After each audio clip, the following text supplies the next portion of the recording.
Let me introduce to you Jack Shalom.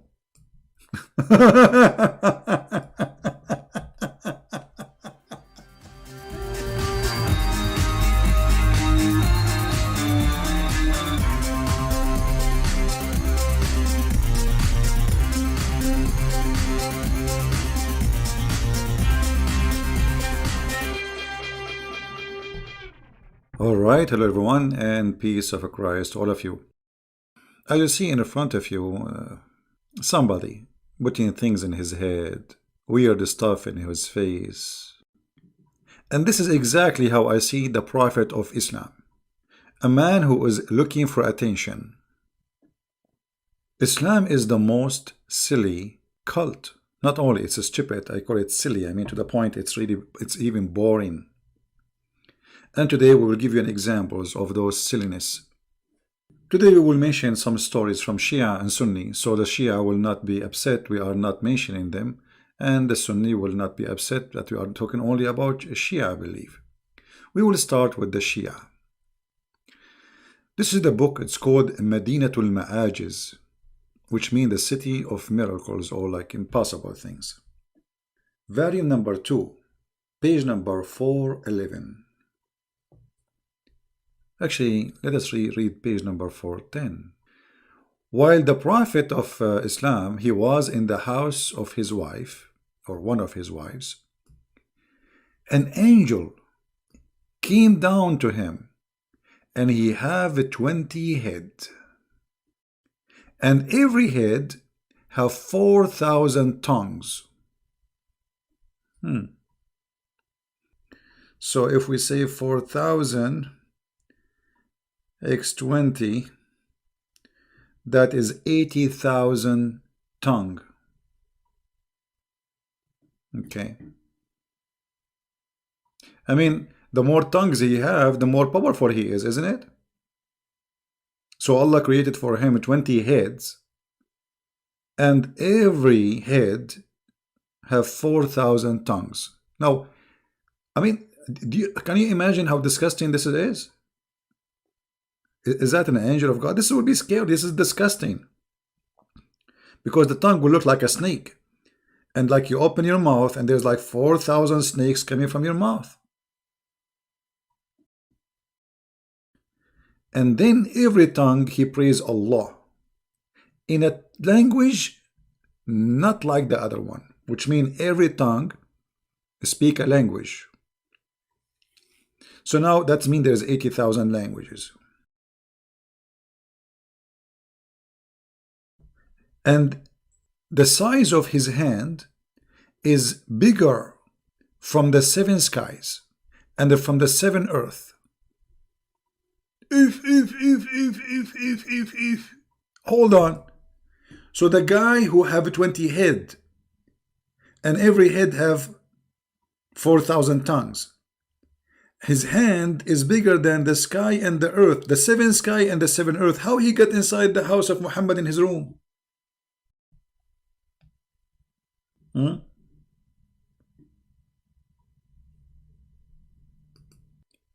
By the way, some Muslim, they might say to you, oh, here is line in the translation. Let me use Google browser, so we can use Google translation. You know what I mean? Google is not too much accurate, but better than nothing. Here we go. This is, I will use Google. I will click in front of you, translate to English. All right. It says, when the Prophet was in his house, in the house of Salama, an angel he came to him, not a king, with 20 heads. On every head there is 4,000 tongues.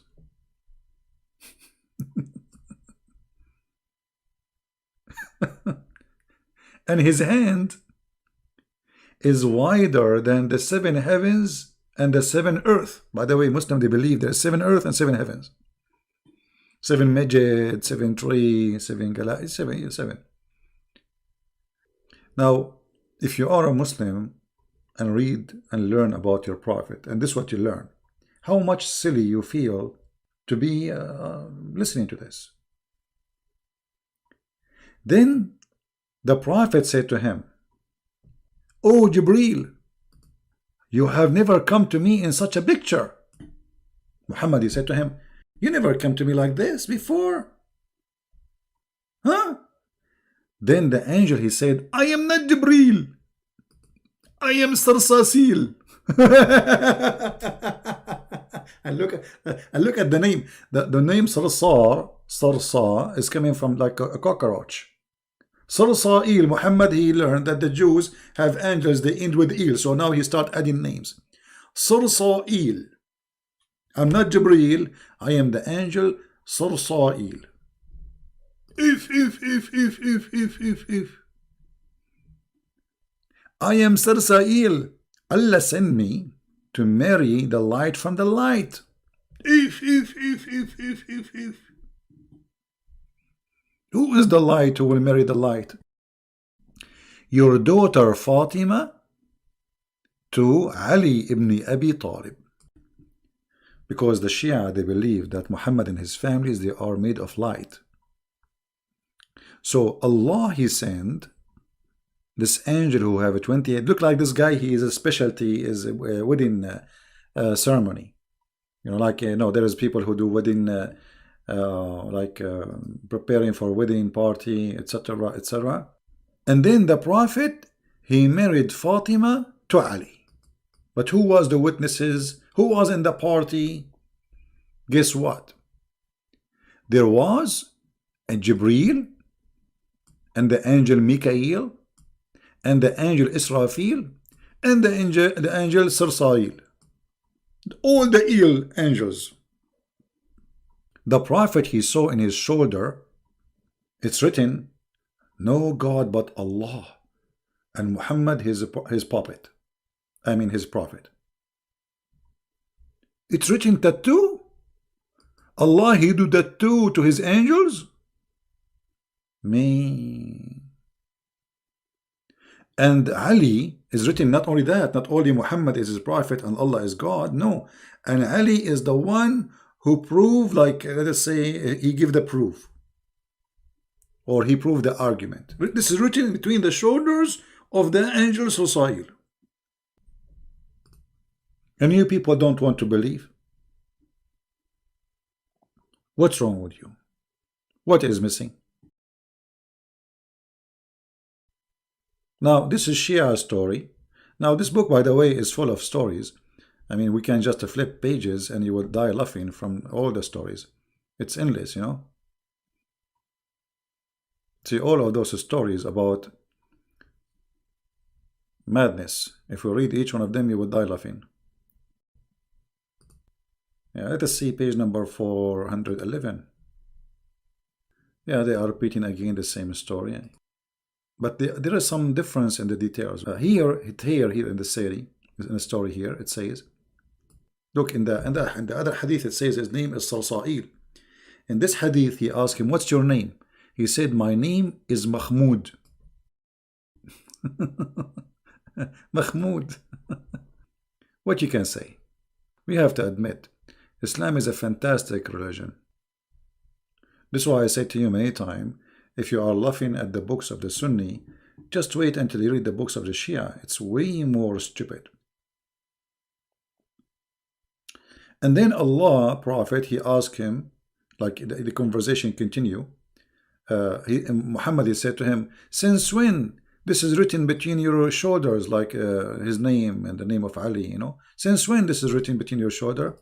The angel, he said to him, "Oh, before Allah created our father Adam by 12,000 years."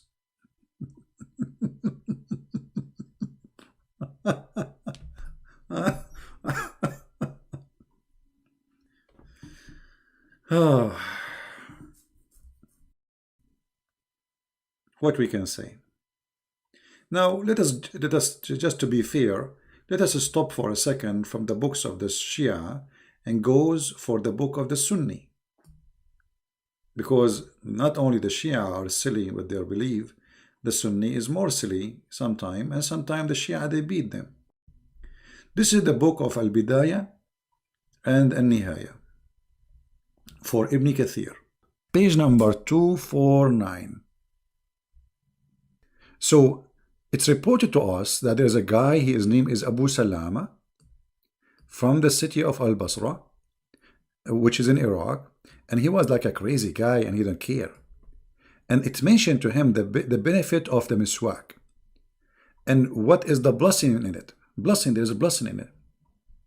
And then he said, by Allah, he swore by Allah, I'm not going to use miswak except in my and then he entered it in his anus. Oh. And then after he entered it in his anus, he took it out. And then after that, after 9 months, brother, he was suffering in his belly. There's a pain in his belly and in his anus for 9 months. How many months? 9 months exactly. After the date he entered the thing in his anus. And then after that, he gave birth to a rat. To a what? To a rat. And this rat have 4 legs. And he have a head of a snake. And he have 4 teeth, and they are coming out, and long tail. and his tail is like the length of the hand, and have 4 fingers. And he have an anus like an anus of a rabbit. Ibn Kathir, how the rabbit anus look like? And then when he gave birth to this animal, he screamed 3 times. And then his daughter, you know, like she jumped into like his head to hold him, and he died. And then this man, like this is the baby, supposedly the rat, died. He screamed 3 times. And then the man, he lived after that, after he gave birth, for 2 days, and he died in the 3rd. Here we go, in the 3rd again. Everything happened in the 3rd. Now, we have to agree that this is a true story. And now the Muslim, they say, this is not a true CP. You're lying, CP. No. This is Ibn Kathir. And this is the page number. Hello. Yeah, for sure, this is a true story. We have to agree, you know, that those are true stories. Now, the Muslim, they will say this is a story written by, what does this have to do with Muhammad anyway? Well, this is, you see, this is about Muhammad, because Muhammad, he told you about the miswak. And because this guy, he made fun of Allah, you know, he entered the miswak in his anus. This has happened to him. That's a very true story, right? Now, I don't know what I will mention to you. I mean, there is tons of stories, but as long we mention Mr. Rats, we have to respect him now, because you know this is a miracle. Allah will make you give birth to a rat if you make fun of Allah. All right. So if we go here, let us see. A rat. Let us search for a rat, because now the rat is inspiring me. What we can say about rats? Hey Muslims, what your prophet said about rats? Do you know? Any Muhammadan knows what your prophet said about rats? Guess what? Prophet, peace upon him, he discovered that rats are Jews. Yes, brother. The prophet, he discovered that rats are Jews. Now, how the prophet discovered that? You need special skills to discover such a thing. Let us go to the hadith. In the hadith, we find this, which supposedly, I mean, amazing. The prophet, how the prophet knew those stuff, man. Here we go. Brothers and sisters, once upon the time, there was a prophet, his name is Muhammad. The prophet said, a group of Israelis were lost. Nobody knows what they did. Nobody knows what. See here, this is suspense. Nobody know, nobody know, nobody know, nobody. Me. Nobody knows what they did. Even you, Prophet. How in the world this is happening? I cannot believe it. I'm disappointed of the Prophet, which Allah chose from between all mankind. He do not know what happened to them. So what you know, Muhammad? But I do not see them.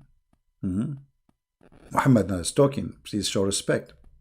But I do not see them except that they were cursed and changed into rats. Like what?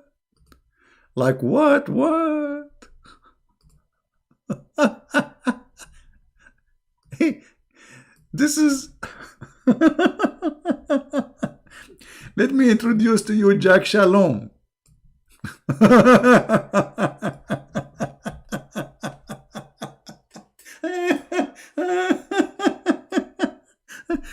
I mean, you see, you have to admit, Muhammad not only stupid, obviously he is speaking to a bunch of stupid.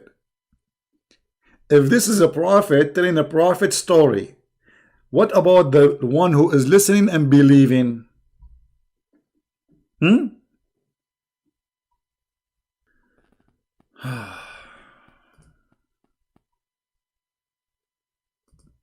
What is this? Allah, He made the Jews rats. What happened? Look, brother, the Prophet, he used to work for the CIA, and his job is to analyze information.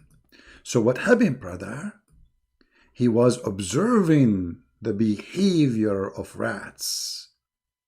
Academic study. Super professional. Look what happened.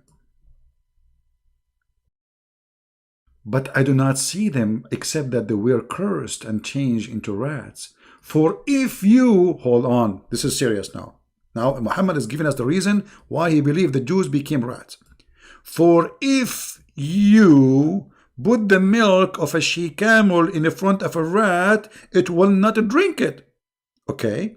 But if you met the milk of a sheep, it will drink it.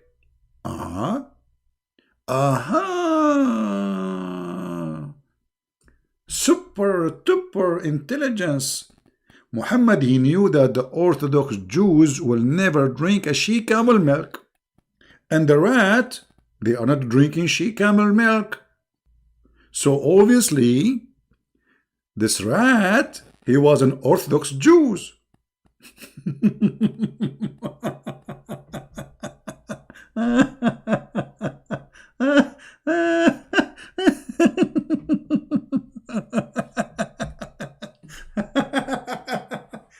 Hey, brother, I'm going to use the logic of your prophet.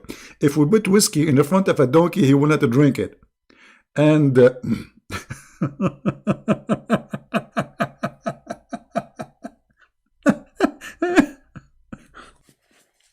this is deep. I mean, this is deep. The prophet discovered that those are Jews. So Allah, he cursed them. Look, they are not acting like Jews. No, he cursed them. Look, they were cursed and changed into rats. So now they are rats, but still they are observing the law of Moses. They are what? They are rats, but they are following the Torah. So imagine the rat, he's opening the Torah and he is shaking his head. Okay, now he's reading the book of Genesis.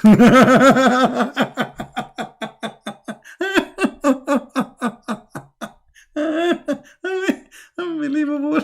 So beautiful and so beautiful, so cute. Now remember, the stories of the Prophet Muhammad, they are made, you know, like, I mean, they have a special level of intelligence. They are made for adult. Yeah, like this. And those adult, whatever the prophet he say, they agree. And those adult, they love the stories of the prophet, don't you? So you adult who heard the story of the Prophet Muhammad about how he was discovering that rats, those rats are Jews. What do you think, kids? I mean, adult. Exactly, I got you. So all of us we knew. Do you think there is anyone better than the Prophet of telling stories? See, they are not liking this. That only the Prophet, he knew how to tell stories. Man, how the Prophet he got this knowledge and courage and intelligence and analyzing information. I mean, this guy, he's a genius. If you open his brain, what we will find?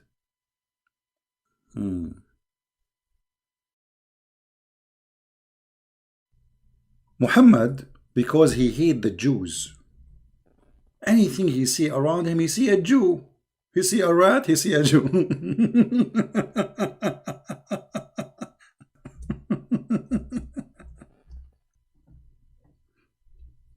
You know, if you go in the Quran, just to show you more funny stories from the most funny, stupid book ever written, supposedly considered holy, that the Jews, they broke the Sabbath by fishing. And because they broke the Sabbath, by doing fishing, Allah, he cursed them and he made them pigs and monkeys. Now the story here get more interesting and more stupid, introducing to us a very stupid man, his name is Muhammad, claiming that Allah, he made the fish come only in Saturday, and he made the Jews suffer. They cannot fish, they cannot find a fish except only in Saturday. So they get hungry and then they have to eat. So they did fishing in Saturday, and then Allah, he cursed them. How truthful this story is. Now you might say, Christian Prince given his own story, I can show you the reference and the interpretation for this story here. Let us go. Give me a second so I can open the Muslim interpretation. Chapter 7, verse number 163. Interpretation. This is your words, this is your mouth, this is your ink, this is your writing. I have nothing to do with it. Alright, so don't cry. Alright. Brother. This is Tafsir al-Jalalain. Tafsir al-Jalalain. Tafsir means interpretation for those who do not know. And al-Jalalain is one of the biggest scholars in the history of the cult of the Muhammadan. It says here, and question them, O Muhammad, in rebuke about the city that was by the sea, bordering the Red Sea, Bahr al-Qulzum. And this was Elat, about the befall of the inhabitants, how they would transgress, violate the Sabbath by fishing, which they had been commanded not to do in that day. Okay, what happened? How this is happening? Read carefully with me. It says, their fish would come to them on the day of their Sabbath, floating in the surface, visible at the surface of the water, like doing ballet. The fish are like, la, la, la, la, la, I'm here. Do you see me? But now the Jews, they cannot fish. It's Saturday. It's haram. It's haram. So Allah, he made the fish come to them in Saturday. But on the day, which is not Saturday, the fish disappear. You see? The fish is gone. And this was a trial from Allah. It's a trial. Me.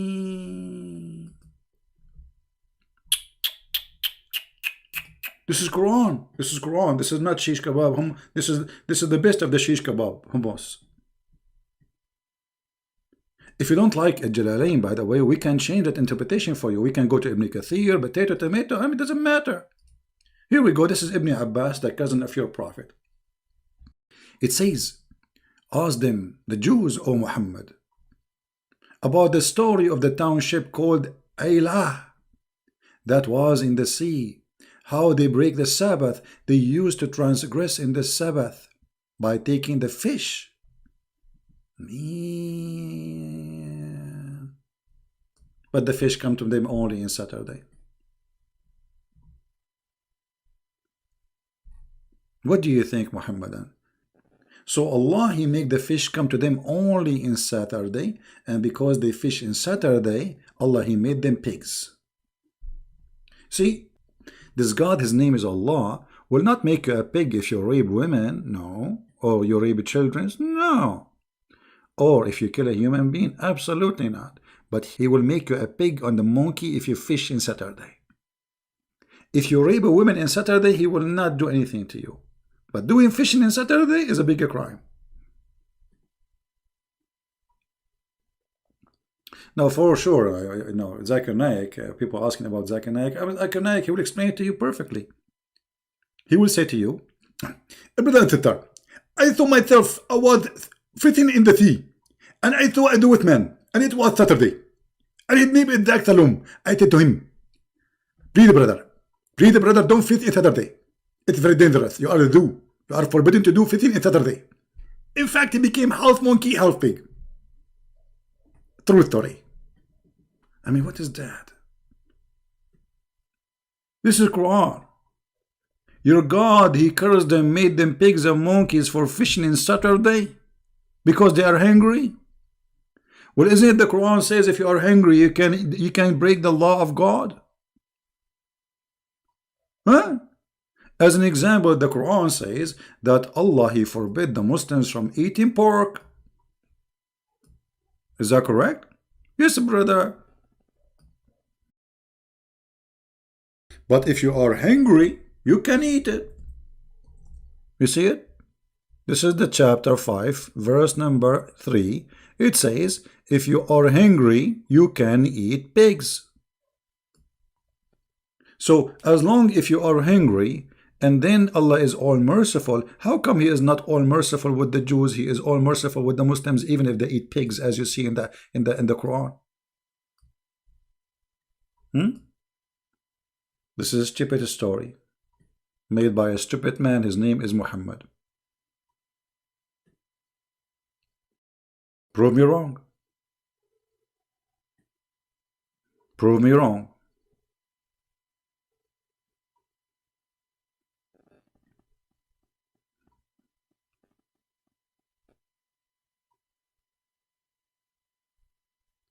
So my brothers, my family, there's one thing only I can be sure from, that there is one name. His name is the Messiah. No name is equal to Him. No one have dignity equal to His dignity. Nobody have ethic like His ethic, and nobody have wisdom as He spoke. His name is holy. His act is holy. His words is beautiful. His words is miracle. He say and He do what He say. He asks us to forgive, yet in the cross He forgive those who they are killing Him. Literally. He said, Father, forgive them. They don't know what they are doing. You see, if the Messiah is a hypocrite person, in the cross He should be different person. So all His life saying forgive, forgive, forgive. Christ, how we pray, say our Father out of heaven, and then He say forgive to us the same we forgive to others. Imagine this person who's saying to us too much forgiveness, and yet in the cross He did not want to forgive. No, He forgive in the cross, forgiving those who they are crucifying Him. Who can be better than Him? So if there is something I can be proud about, it's me following the Messiah. Otherwise, me, myself, I'm no one. So again, thank you. May the Lord bless you. Christ is Lord. Islam is false. Take care.